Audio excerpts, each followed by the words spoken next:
Selamat sore menjelang malam. Kita tidak terasa masuk di bulan Mei, bulan awal Mei. Hampir sebentar lagi sudah setengah tahun. Amin, Bapak Saudara. Tapi saya percaya Tuhan kita tidak pernah meninggalkan saudara dan saya. Amin, saudara. Tuhan kita tetap setia.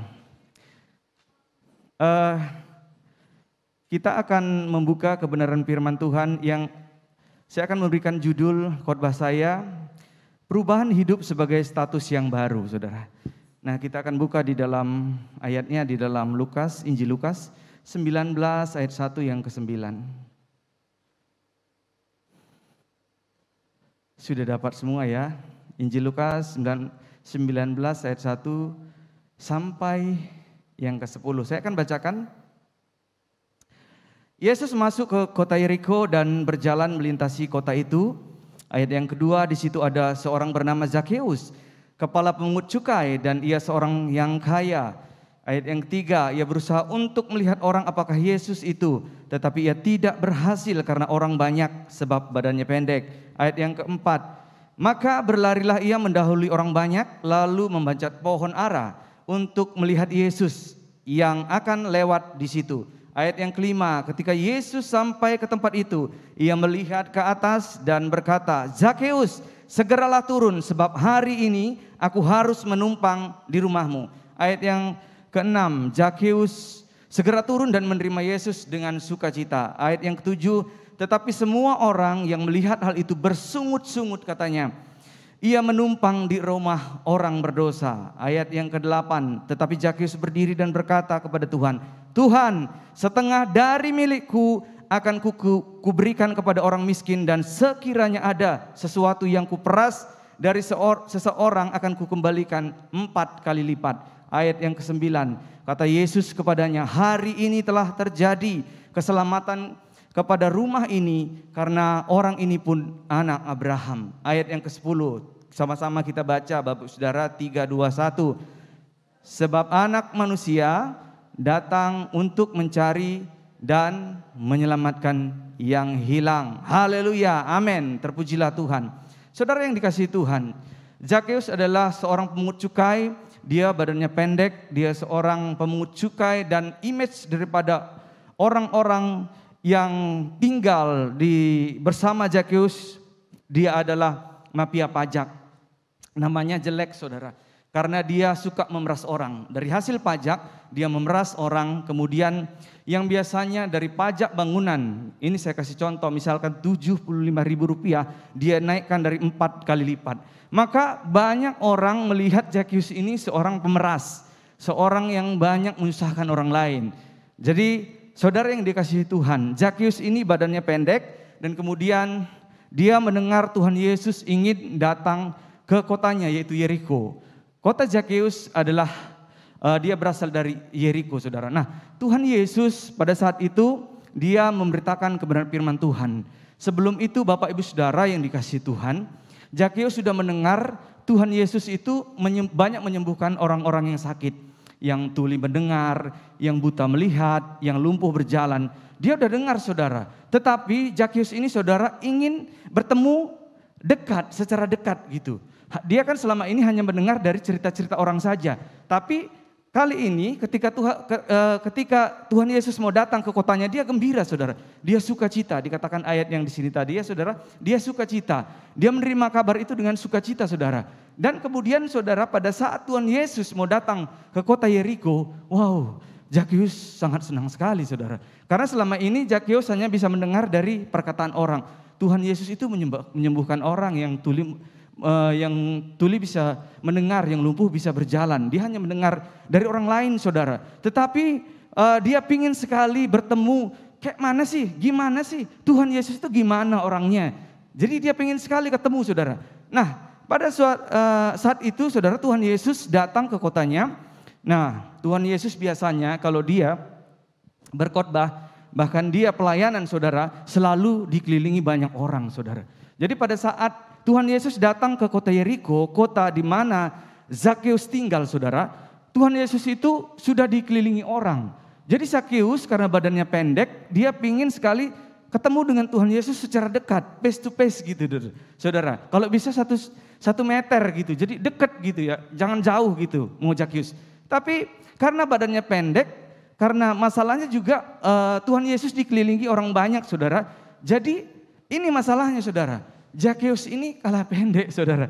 Jadi tapi saudara, yang luar biasanya Zakeus nggak kalah akal. Dia panjang akal, walaupun kalah pendek nggak apa-apa, tapi akalnya panjang, saudara. Tepuk tangan buat Tuhan Yesus, saudara. Nah, saudara yang dikasihi Tuhan, maka Zakeus ini, saudara, karena begitu banyak orang di sekeliling Tuhan Yesus ya. Jadi Zakeus ini karena badan pendek, dia pakai ide, saudara, pakai akal. Ada pohon ara di dekat waktu itu, saudara, dia manjat, saudara. Dia naik pohon, saudara, ya kan. Dia naik pohon itu. Jadi naik ke pohon, jadi pada saat Tuhan Yesus melihat ke atas. Jadi Tuhan Yesus bilang gini, saudara. Zakeus, segeralah turun. Sebab hari ini aku harus menumpang di rumahmu. Perkataan Tuhan Yesus seperti itu, apa respon daripada Zakeus, saudara? Memang Zakeus sebelumnya pun dia gembira sekali. Apalagi Tuhan Yesus sudah mengatakan, Zakeus segeralah turun, aku harus menumpang di rumahmu. Wow, Zakeus sangat sukacita, saudara, sangat senang sekali. Nah, tapi apa yang terjadi, saudara? Pada saat Tuhan Yesus berkata demikian, banyak orang-orang yang di sekeliling daripada Tuhan Yesus bersungut-sungut dan menghakimi Tuhan Yesus. Apa katanya, saudara? Mengapa dia harus menumpang di rumah orang berdosa? Nah, saudara yang dikasihi Tuhan, sifat manusia biasanya suka menghakimi, suka merendahkan orang lain. Amin, saudara. Ini terbukti Alkitab mencatat banyak orang-orang, karena memang Zakeus ini image-nya jelek, saudara. Karena suka memeras orang, kemudian dia mafia pajak. Makanya orang udah kehilangan kepercayaan dengan Zakeus, saudara. Tetapi Tuhan Yesus adalah kasih. Dia tidak pernah melihat dari dosa orang itu ketika orang itu datang kepadanya. Saya percaya bahwasanya ketika kita datang ke hadapan Tuhan, Tuhan tidak pernah melihat latar belakang kehidupan kita. Amin, saudaraku. Karena Tuhan adalah kasih, berbeda dengan manusia. Manusia suka menghakimi. Maka firman Tuhan bilang, janganlah engkau menghakimi agar engkau tidak dihakimi. Bagian penghakiman, jangan coba-coba ambil bagian itu, saudara. Karena itu bukan bagian kita, itu bagian Tuhan. Jadi saudara yang dikasihi Tuhan, maka apa respon daripada Zakeus, saudara, setelah mendengar daripada mereka yang bersungut-sungut, katanya dia menumpang di rumah orang berdosa. Nah, Zakeus bilang begini, pengakuan Zakeus yang pertama, saudara, Tuhan, setengah dari milikku akan kukembalikan kepada orang miskin ini. Ini pengakuan Zakeus yang pertama, saudara. Pengakuan Zakeus yang kedua, dia bilang, saudara, jika ada yang kuperas seorang dari mereka, maka akan kukembalikan 4 kali lipat. Wow, saudara, berubah total kehidupan Zakeus, saudara, ketika dia ketemu dengan Tuhan. Tepuk tangan buat Allah kita yang baik, saudara. Dan saya juga percaya bahwasanya kalau kita ketemu dengan Tuhan, dalam hadirat Tuhan, maka kita juga akan dipulihkan Tuhan. Kita diberkati Tuhan. Amin, saudara, mengalami damai, mengalami kekuatan yang baru. Amin, saudaraku. Nah, Zakeus mengatakan demikian, saudara. Maka pernyataan yang sudah Zakeus katakan, banyak saksi-saksi pada saat itu melihat dan mendengar Zakeus mengatakan 2 pernyataan tersebut. Maka Zakeus bukan hanya berbicara saja, Zakeus bukan sedang bercanda, saudara. Dia bukan bercanda dengan Tuhan. Ya, dia bukan bercanda. Apa yang dia katakan itu dia tepati, saudara. Dia tidak omong doang. Dia membuktikan perkataannya. Amin, saudaraku. Ini yang Tuhan nantikan. Ada perubahan hidup yang lama menjadi hidup yang baru. Saudara yang dikasihi Tuhan, firman Tuhan berkata di dalam Yesaya 1 ayat yang ke-18. Marilah kita berperkara, firman Tuhan. Sekalipun dosamu merah seperti kermiji, akan menjadi putih seperti salju. Sekalipun dosamu merah seperti kain kesumba, maka akan menjadi putih seperti bulu domba. Ini janji Tuhan buat firman-Nya, saudara. Jadi Tuhan pasti membela firman-Nya. Saudara yang dikasihi Tuhan, ketika Zakeus menyatakan pernyataan itu, maka semua itu ditepati Zakeus, saudara. Amin, saudaraku. Jadi di dalam 2 Korintus 5 ayat 17, firman Tuhan juga berkata bahwasanya, jadi siapa yang dalam Kristus, ia adalah ciptaan baru. Yang lama sudah berlalu, sesungguhnya yang baru sudah datang. Zakheus menanggalkan sifat lamanya, saudara. Yang dulu dia cinta uang, pemeras pajak, mafia pajak, semua ditanggalkannya ketika dia bertemu dengan Tuhan Yesus, saudara. Ini luar biasa, saudara. Ada perubahan yang sangat luar biasa. Sifat-sifat yang lama itu hilang ketika dia ketemu dengan Tuhan Yesus Kristus, Allah kita yang dahsyat. Nah, saudara yang dikasihi Tuhan, ada dua latar belakang yang berbeda dalam kehidupan daripada tokoh Alkitab yang saya pelajari. Yang pertama, itu Zakheus, pemungut cukai, ketika ketemu dengan Tuhan Yesus, hidupnya diubahkan. Amin, saudaraku. Dan kemudian Rasul Paulus yang namanya dulu Saulus, saudara, diganti dengan Rasul Paulus yang dipakai Tuhan secara luar biasa. Dulu dia juga orang berdosa, saudara, suka menganiaya jemaat Tuhan, Kristen yang mula-mula. Itu tugasnya daripada Rasul Paulus dahulu sebelum dia bertobat. Tetapi ketika dia ketemu dengan Tuhan Yesus, saudara, hidupnya diubahkan, hidupnya dibaharui, dia menjadi baru. Dia radikal. Pada zaman waktu dia mengikuti daripada yang diajarkan ajaran agamanya, saudara, dia radikal, saudara. Luar biasa, saudara. Tetapi ketika dia ketemu dengan Tuhan Yesus yang luar biasa, saudara, hidupnya diubahkan. Yang dulu penganiaya jemaat, saudara, ketemu dengan Tuhan Yesus, pembunuh, saudara, diubahkan oleh kasih Tuhan Yesus. Tepuk tangan buat Allah kita yang baik, saudara-saudaraku. Tuhan Yesus enggak pernah menghakimi kehidupan kita. Latar belakang saudara, Tuhan Yesus tidak pernah lihat. Apalagi mengungkit-ungkit, saudara. Sifat manusia yang suka mengungkit-ungkit. Kalau Tuhan tidak. Sifat manusia yang suka menghakimi, tetapi Tuhan tidak. Karena Tuhan ingin menyelamatkan daripada orang-orang yang terhilang, yang jalannya menyimpang, Tuhan luruskan. Amsal 3 ayat 6 Tuhan berfirman bahwasanya, akuilah dia dalam segala lakumu, maka ia akan meluruskan jalanmu. Ketika kita mengakui segala kelemahan kita, Tuhan tahu kelemahan kita, saudara. Kita manusia bukan sempurna. Ketika kita akui kesalahan kita, kelemahan kita di hadapan Tuhan, bagian Tuhan yang meluruskan jalan-jalan kita. Amin, saudaraku. Ketika jalan kita yang salah, maka Tuhan yang melempangkan jalan kita, meluruskan jalan kita, sehingga kehidupan kita menjadi anak-anak Tuhan yang membawa terang, yang membawa damai, yang membawa kebenaran. Kita beda dengan orang-orang dunia, saudara. Kalau orang dunia pukul ditinju sekali, balas 2 kali. Amin, saudara. Kalau dipukul 3 kali, aku 5 kali. Itu prinsip dunia. Kalau dia tinju 10 kali, mungkin aku 15 kali. Balas-balasan. Amin, saudara. Amin, saudaraku. Tapi di sini adalah orang-orang hati yang bersih, semua anak-anak Tuhan. Amin, saudaraku. Nah, saudara yang dikasihi Tuhan, makanya perlu sering kita menjaga hati kita supaya tetap bersih, saudara. Menjaga hati kita bukan urusan orang lain, tetapi diri kita sendiri. Bagaimana cara kita untuk bisa hati kita bersih selalu? Jangan buang dendam, jangan disimpan dendam, kebencian, kemudian hal-hal yang tidak baik dalam hati kita. Karena tubuh kita adalah bait Roh Kudus. Roh Kudus juga mau tinggal di dalam kita, saudara. Amin, saudaraku. Oleh karena itu, hiduplah sesuai dengan tuntunan firman Tuhan. Nah, Rasul Paulus, saudara, pada saat dia ke kota Damaskus mau menganiaya jemaat Tuhan, Tuhan Yesus tahu, saudara, apa niat jahatnya di dalam hati. Manusia mungkin gak tahu, tetapi niat jahat daripada Rasul Paulus untuk mau menganiaya jemaat-jemaat Tuhan. Dia berjalan ke kota Damaskus, dan ketika dia ketemu dengan Tuhan Yesus, saudara, hidupnya diubahkan. Dia bertemu dengan Tuhan Yesus, apa yang terjadi, saudara? Sesungguhnya kalau secara manusia, Rasul Paulus ini orang yang sangat jahat. Tetapi karena Tuhan adalah pengasih dan penyayang, saudara, dia memiliki kasih yang luar biasa. Maka dia ubahkan hidup daripada Rasul Paulus. Yang lama sudah berlalu, sungguhnya yang baru sudah datang, saudara. Percayalah, saya percaya Rasul Paulus bisa diubahkan oleh Tuhan. Yang begitu luar biasa penganiaya jemaat. Zakheus sang pemungut cukai yang cinta uang, ketika ketemu Tuhan dia cinta Tuhan. Amin, saudara. Dan saya yakin dan percaya juga bahwasanya beban saudara, Tuhan sanggup mengubahnya menjadi berkat. Tepuk tangan buat Allah kita yang dahsyat, saudara.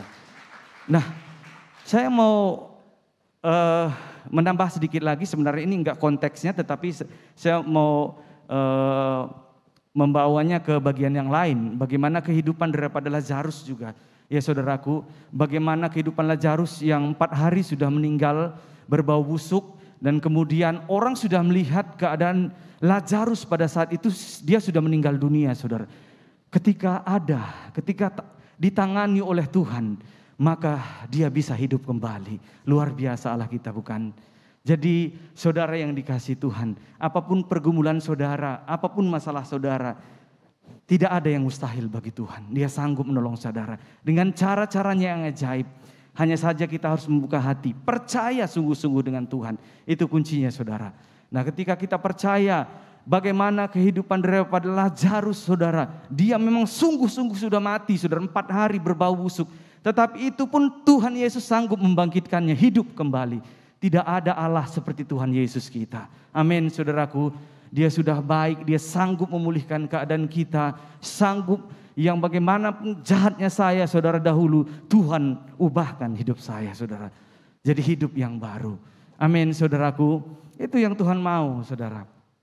Oleh karena itu, percayalah, seberat apapun beban saudara, kalau diserahkan ke tangan Tuhan, tangan yang tepat, saudara, untuk menyelesaikannya, saya sangat yakin, saya sangat percaya, semua bisa dipulihkan Tuhan.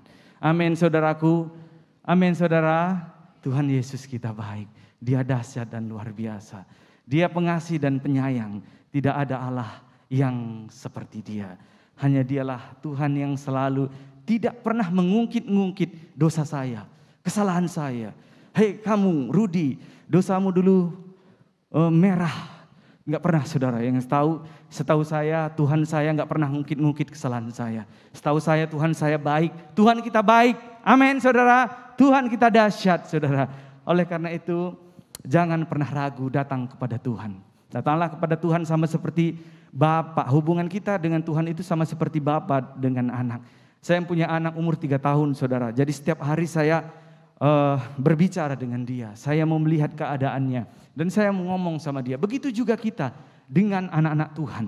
Kita juga harus komunikasi dengan Tuhan. Apa pergumulan kita serahkan sama Tuhan. Bilang sama Tuhan. Seperti berbicara ngomong gitu ya. Jadi Tuhan tahu, saudara. Jadi apapun, seberat apapun pergumulan saudara, semua bisa diselesaikan Tuhan. Matius 11 ayat 28, Tuhan berfirman jelas bahwasanya, marilah kepadaku semua yang letih lesu dan beban berat. Aku akan memberikan kelegaan kepadamu. Hanya Tuhan yang bisa memberi kelegaan, saudara. Saudara yang dikasihi Tuhan, damai sejahtera, kebahagiaan tidak akan bisa dibeli. Kenapa saya bilang seperti itu, saudara? Saudara tahu anak konglomerat daripada namanya Ardi Bakri dan kemudian istrinya siapa namanya ya? Nia Ramadhani. Kalau duitnya saudara nggak tanggung-tanggung, saudara, triliun, saudara. Dia bisa beli apa aja, dia bisa beli kapal, dia bisa beli rumah harga 600 miliar, bahkan 400 miliar, semua dia bisa beli. Lamborghini, keluaran terbaru dia bisa beli. Tetapi kenapa, saudara? Dia bisa menyimpang dan masuk ke dunia gelap. Dia masuk dalam arena dunia orang narkoba. Saudara yang dikasihi Tuhan, itu tandanya kebahagiaan, damai di hati ini, satupun kita tidak bisa membelinya dengan uang. Hanya Tuhan yang bisa memberikan damai sejahtera itu kepada kita semua. Amin, saudaraku. Bagaimana banyaknya uang yang ada di dalam kehidupan mereka, saudara. Berlimpah harta, saudara. Mungkin 7 keturunan gak habis, tetapi mereka bisa salah langkah, saudara. Itu tandanya mereka tidak mengandalkan Tuhan. Itu tandanya mereka mengandalkan kekuatannya sendiri, menyimpang dari jalan-jalan Tuhan. Saudara yang dikasihi Tuhan, nah saya akan tutup yang terakhir. Kembali kita ke konteks daripada Zakheus. Nah, ayat yang ke-10 saya akan bacakan. Sebab anak manusia datang untuk mencari dan menyelamatkan yang hilang. Ayat ini berbicara tentang Tuhan Yesus datang ke dunia ini untuk mencari jiwa-jiwa yang terluka, yang tersesat. Itu tugas Tuhan Yesus. Makanya nanti kalau kita ditanya, saudara, biasanya kalau hamba-hamba Tuhan, sudah berapa jiwa yang kamu menangkan? Tuhan nanti tanya di sorga, saudara. Berapa jiwa yang sudah kau menangkan? Itu nanti hamba-hamba Tuhan akan mempertanggungjawabkan di hadapan Tuhan. Saudara, amin ya saudara. Jadi bahwasanya yang terpenting di dalam kehidupan ini mengikuti Tuhan dan melakukan kebenaran firman-Nya. Itulah kehidupan yang berbahagia. Mari saya undang Bapak Ibu Saudara bangkit berdiri.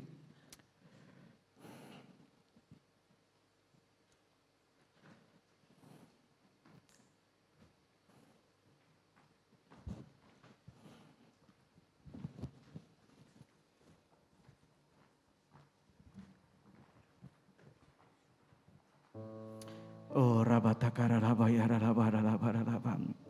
terima kasih Tuhan. Terima kasih Bapa. Kami bersyukur buat kebaikan-Mu ya Tuhan.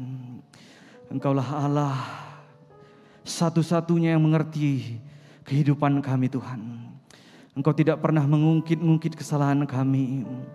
Engkau melihat hati kami yang sungguh-sungguh Tuhan. Mau datang kepadamu Tuhan. Dan biarlah Tuhan hidup kami selalu Kau pimpin Tuhan. Engkau sebagai gembala yang baik bagi kami, yang membimbing kehidupan kami. Kita naikkan pujian, kami memuji kebesaran-Mu.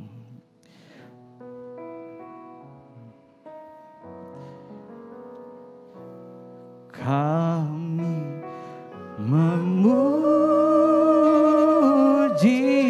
kebesaran-Mu ya Tuhan. Kami memuji kebesaran-Mu Tuhan.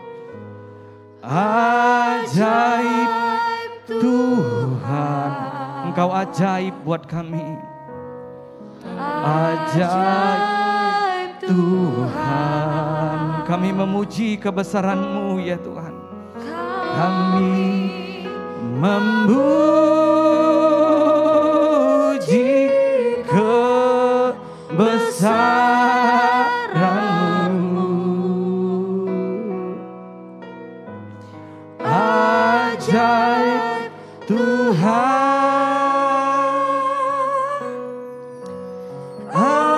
ajaib Tuhan, kami memuji kebesaran-Mu Tuhan. Kami memuji kebesaran-Mu. Amin. Ajaib Tuhan, ajaib Tuhan, kami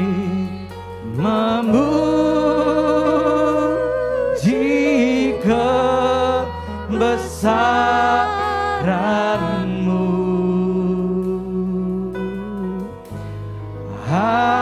Ajaib Tuhan, ajaib Tuhan. Tepuk tangan buat Allah kita, saudaraku. Oh, rabatakara labayaralaba. Haleluya. Kami sujud Bapa, kami sujud di hadapan-Mu. Kami bawa puji-pujian kami Bapa hanya kepadamu Tuhan. Kami menyembah, kami memuji-Mu Yesus. Puaskan kami dengan hadirat-Mu Tuhan. Ini hati kami, ini jiwa kami yang rindu kepadamu Bapa. Pulihkan kami Tuhan, pulihkan kami Bapa. Haleluya. Wow. Engkau sungguh baik, Engkau sangat baik Tuhan. Engkau baik. Wow. Bapa, kami mengasihi-Mu Tuhan.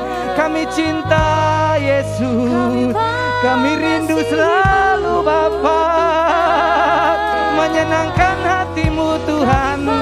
lawat kami Tuhan. Lawat ibadah ini Yesus. Jamah kami anak-anak-Mu yang rindu. Bapa kami yang baik, Allah kami yang setia. Hadirat Tuhan Jesus. Oh, haleluya, haleluya, haleluya. Jesus Lord, terima kasih Yesus, Bapa kami yang baik.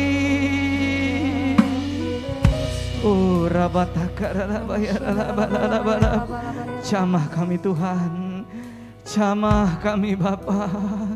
Engkau yang sanggup memuaskan hati kami, memberikan damai di hati kami Tuhan. Terima kasih Bapa. Engkau Allah yang sama, yang kami sembah, yang telah memulihkan daripada kehidupan Zakeus, memungut cukai, menjadi pribadi yang baik di hadapan-Mu Bapa. Begitu juga Tuhan dengan daripada Rasul Paulus mengenai jemaat Tuhan. Engkau yang mampu mengubahkan hidupnya, hati yang keras seperti batu-batu karang. Maka ketika ketemu dengan Engkau, berjumpa dengan Tuhan Yesus, maka hidupnya diubahkan. Dan kami percaya dalam hadirat Tuhan, malam hari ini kami juga bertemu dengan Engkau Tuhan. Kau juga mengasihi keluarga lepas keluarga di tempat ini. Mungkin selama ini mereka Tuhan memiliki pergumulan dalam keluarga mereka Bapa. Hamba berdoa, hamba melepaskan berkat Tuhan. Setiap doa yang mereka naikkan Tuhan, jawab dengan cara-Mu yang ajaib Bapa. Berkati setiap keluarga, berikan damai, sukacita. Biar keluarga dipulihkan di tempat ini Bapa. Anak-anak patuh kepada orang tua ya Tuhan. Begitu juga Tuhan dalam setiap mereka yang bekerja Bapa. Kami rindu tangan Tuhan yang memberkati sehingga berhasil dan beruntung Tuhan. Maka biarlah pemulihan itu boleh kami terima Tuhan. Tuhan, kami melihat karya-Mu yang dahsyat dalam kehidupan anak-anak-Mu jemaat Tuhan di tempat ini. Terima kasih Bapa. Engkau sungguh baik. Kami berdoa juga buat gembala kami yang kami kasih Bapak Irfan Yonatan Tuhan. Berkati kesehatannya, berkati istri dan anak-anaknya Tuhan. Berkati usaha dan pekerjaannya. Berkati juga Tuhan pelayanan Tuhan. Engkau mengurapi Tuhan dengan urapan yang baru Tuhan. Anggur yang baru tercurah di dalam kehidupan pelayanannya Bapa. Terima kasih Bapa. Bagimulah segala pujian kami, sembah kami, hormat kami, dan untuk selama-lamanya. Terpujilah nama Tuhan. Dari terbitnya matahari sampai kepada terbenamnya, terpujilah nama Tuhan. Mari kita semua yang diberkati Tuhan, sama-sama kita berkata, amin.